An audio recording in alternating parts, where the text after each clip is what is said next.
guys, welcome back to another episode of Fishing is Therapy.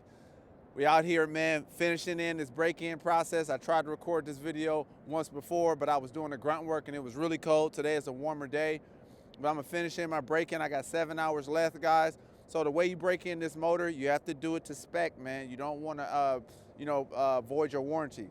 What you have to do is you go through, and I'm gonna put it on the screen right here. What you have to do, you have to go through this process at the different RPM. So I think it's really important to have a tachometer so you can know the RPM level, okay? So you run 10 minutes at idle, then you run your first hour to 2 hours, right? And then you run 2 to 3 hours at 3/4 throttle maximum, and then you get to wide open throttle every 10 minutes for 1 minute. Now I've completed those 3 stages, as you see the check marks here, and now I'm on the last stage where for the next 7 hours, I can run 3/4 throttle maximum, and then every 10 minutes, I can run wide open throttle for 2 minutes. So we're gonna go ahead and try to get that done today, at least 5 hours. It's noon right now. I'm gonna try to stay out here till at least 5. So, and get it as much hours as I can, so all I have is 2 hours on a regular fishing day. So I'm gonna do the grunt work, but I did have a viewer who asked me how heavy this motor is. It's 128 pounds, 30 pounds difference from my 20 horsepower. This is a 30. I'm gonna show you how to tilt it, how I tilt it from outside of the boat, and then also from inside of the boat, how I also do that so you can see that weight distribution. Guys, I'm gonna show you how heavy this is right now. I got everything set. Let me just show you. It's not that bad, man.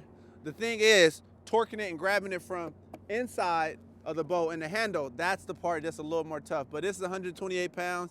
It's very easy, man. It's not bad at all. I'm gonna go ahead and jump in the boat and show you what it looks like from in the boat. But the way I do it from in the boat, I end up just putting my knee right here, right on the transom, and I just grab from the back right here. It's a nice handle, and I just pull it. It's not that heavy, man.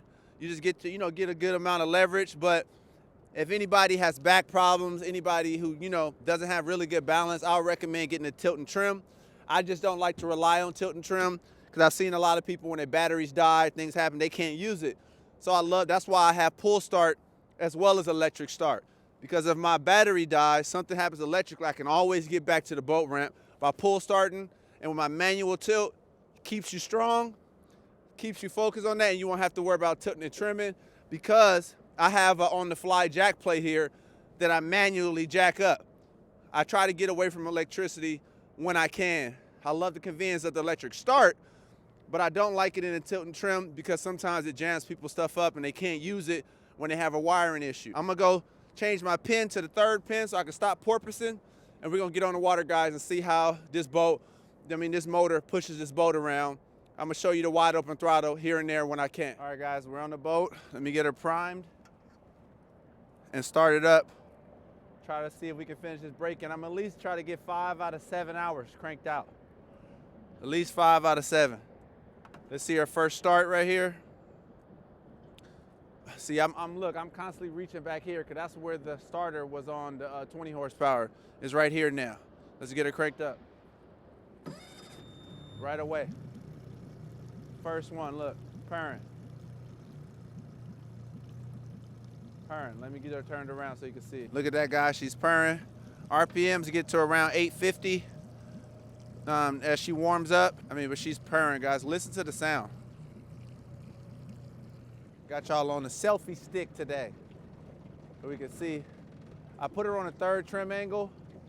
Last time I had her on trim angle 2, 2nd from the back, and she was porpoising, boom, boom, boom, And I'm not 100% if that's just gonna be a flat bottom issue as you go over the waves, but I'm gonna try to get as much broken in. We're gonna have about 9-mile-an-hour wind today. 3rd trim angle, we're gonna see if that works. If not, 2 will work just fine. All right, guys, here we go. I'm gonna open her up right now so you can see it from the back, and I'm gonna try to show you right here on the motor. Actually, I'm gonna have to turn it because to be able to show the speed right now, it's kind of difficult. So, all right, here we go, wide open.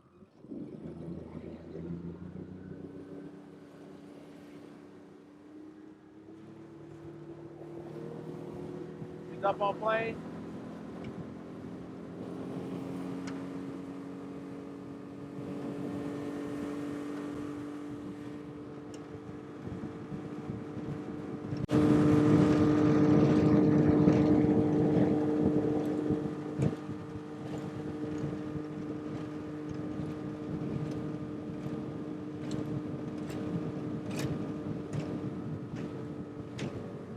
All right, guys, so on that third trim level, I lost RPMs and miles per hour. I was only going 27.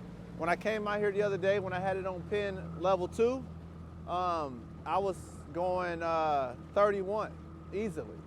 So I'm gonna go ahead and adjust it back and just run it for my next trim, my next trim level. So we'll see it at the next 10-minute mark. I'm gonna just cruise around at 3/4 throttle until we're able to see that one and see the adjustment. But remember, this is the 12 pitch prop, 12 pitch, and factory, prop. And I know I can go, if it's gonna be at 3, only at 4,500, that's way under your RPM. My RPM should be at 55 to 6,500, not 45. So I don't like it tucked underneath like that. I'm gonna put it at trim level 2 and see how she runs that way. The thing I noticed the most when I put it on that trim level 3, it definitely, my handle is like higher up right here, and I don't like that angle, right? It did stop some of the porpoising, but not really. So I think that's just a flat bottom thing. That's why we say he has a rough ride over the waves. She starts skipping off of the waves. We're gonna try that one out in a few minutes. I got about seven minutes left till I can run it wide open throttle again. I moved it to trim pin, to pin number 2. I was at 3, so 1, 2, I was here. Now I moved it back where it was, where I saw the most gains and the most RPMs. It's a little choppy out here, just a little bit. It's about an 8-9 mile an hour wind. Let's see what we can get. All right, she hopped on plane.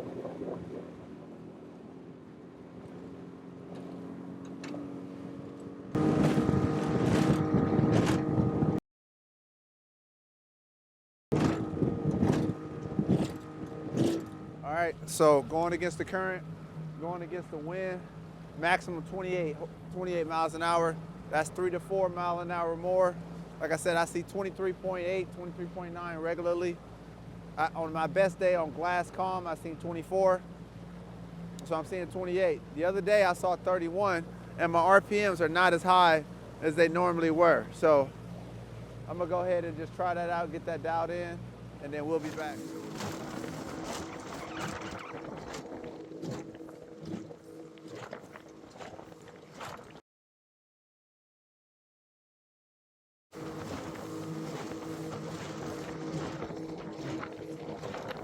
All right, guys, got the most of the grunt work done. Just got a couple more hours, but it's pretty simple to do. Got it pretty much broken in, guys. She performed admirably.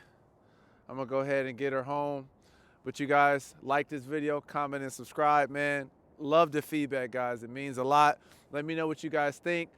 What I noticed today is I put it to the third trim level, and the horsepower just wasn't really there. Well, I got 28 miles per hour, but when I put it back to 2, then I got 30, 30.4, 30.5, and that's with a 12 pitch. So that tells me if I go to a 13 by myself, I can see 31, 32 miles per hour. We'll see what happens when you put 2 to 3 people in the boat. But thank you guys for staying tuned. That's how you break in the outboard. I put in 4 hours today. Put in 3 hours the other day. I just got 3 more hours done to do. Pretty simple though.